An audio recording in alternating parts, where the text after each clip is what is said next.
السلام عليكم ورحمة الله وبركاته. ندعو الله سبحانه وتعالى أن يرفع الوباء والغلاء وفيروس كورونا عن مصر وعن جميع دول العالم. في إحدى المشتركات في القناة سألتني إن هي عندها جوز تقريبا عنده سنة ونص، أو مشترياه اديله سنة ونص وما بطش عندها هي السبب. فألهمتني بفكرة جديدة في الفيديو دو إن احنا نعمل أسباب تأخر عدم وضع البيض في طيور الزينة. طبعا في عدة أسباب كثيرة لعدم تأخر لتأخر وضع البيض في طيور الزينة، وإن العصفور ما بيبيضش. ليه السبب؟ أولا نقدر نقول إذا كان أنت مشتري ذكرين أو نتايتين. طبعا أنت لما تكون مشتري ذكرين طبعا عمرهم ما هيبيضوا، لأنك أنت يا الذكرين ما بيبيضوش، أو نتايتين. فطبعا النتايتين دول لو اتولفوا مع بعض بدرجة كبيرة خالص ممكن هما الاتنين يوضعوا بيض. وطبعا هتعرف ازاي؟ هتعرف ان عن طريق ان البيض بيكون اكتر من الطبيعي. ودي الحالات دي بتبقى موجودة في العصافير اللي هي صعبة معرفة الذكر من الأنثى فيها، زي مثلا اللاتينو كوكتيل او الالبينو، لما بيكونوا في فترة اللي هو الصغيرين، يعني في السن ما وصلوش لسن البلوغ. كمان في الروز والفشر برضو يمكن من اكتر الحياة اللي هي صعبة معرفة الذكر والانثى في طيور الروز والفشر. فانت ممكن تربي وتبقى كمان وتقول لك دول ذكر وانتاي ومش عارف ايه، وتفاجأ ان هم ذكرين او نتايتين.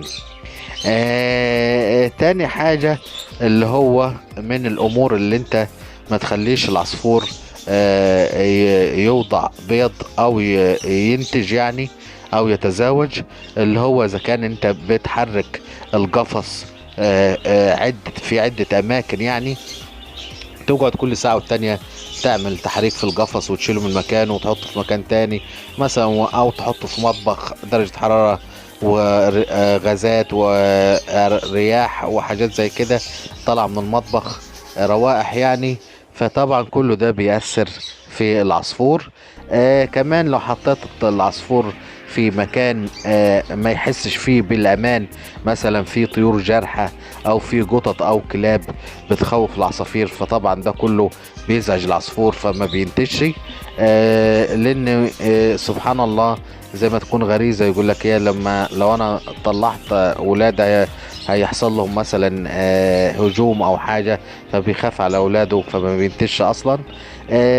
كمان من الحاجات التانية اللي هو انك انت عدم توالف الازواج. يعني لا، ازاي عدم توالف الازواج؟ ممكن يكون ذكر وانتايه بس مش حابين بعض، خدت بالك، او متوالفين مع بعض، او انت لسه حاططهم مثلا ما كملوش شهر مع بعض. فانت بتتخلص من الحياة دي ازاي؟ انك انت تحاول تفرج الذكر على الانثى فترة معينة عن بعضيهم، وبعد كده ترجعهم تاني. ده بيساعد في ان هم يتوالفوا مع بعض من جديد. برضو النقط اللي بعديها، اذا كان انت التغذية بتاعتك مملة، ما بتحاولش طبعا انك انت تحط او تنوع في الاكل بتاع العصفور، لانه طبعا سبحانه وتعالى في الطبيعة العصفور بيبقى طلق وحر، فبياكل وبينجي كل اللي هو عايزه اللي ربنا عطوه له ومتاحه له.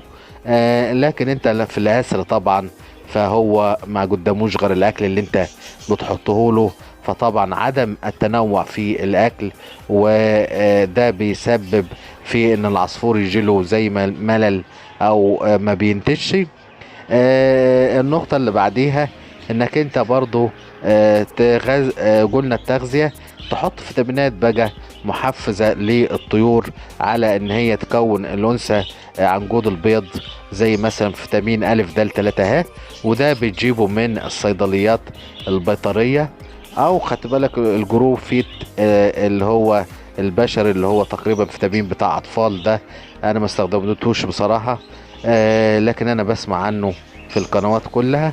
لكن انا بستخدم حياة بيطرية افضل من الصيدلية البيطرية.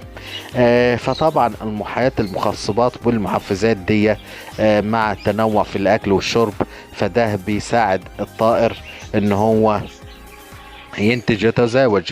برضو في نقطة تانية عشان ما انساهاش، يعني انتوا شايفين بسم الله ما شاء الله، ده الطيور بتاعتي. مصورين لكم بعض المقاطع منها على اساس يعني تتفرجوا وتحسوا بمتعة، مثلا اثناء الكلام، او الناس اللي بتحب برضو الطيور تحب تتفرج عليها بتحس بمتعة. فاحنا صورنا لكم الفيديو ده اثناء وبنتكلم عليه.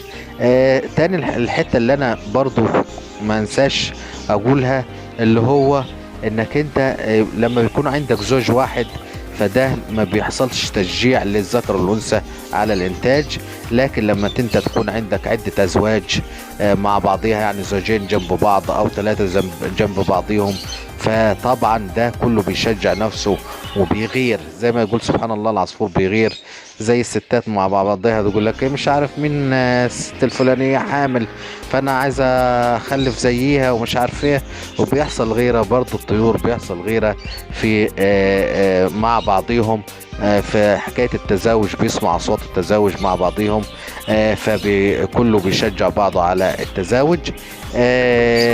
دي من النقاط المهمة واللي أنا حاولت إن أنا ألم لكم لماذا عصفور أو الطيور اللي عندي لا تبيض أو لا تنتج. فبإذن الله سبحانه وتعالى هنحاول نقدم لكم فيديوهات أخرى قريبة. معلش أنا تأخرت عنكم لأن أنا كنت مشغول في الشغل عندي، فمش قادر أعمل فيديوهات، بجانب الأطفال وولادنا دخلوا المدارس والجامعات، وربنا سبحانه وتعالى يوفقهم ويبعد فيروس كورونا عنهم وعن جميع طلاب مصر وعن جميع مصر كلها يا رب العالمين، ويجعل مصر آمنة مستقرة وسائر بلاد المسلمين. والسلام عليكم ورحمة الله وبركاته.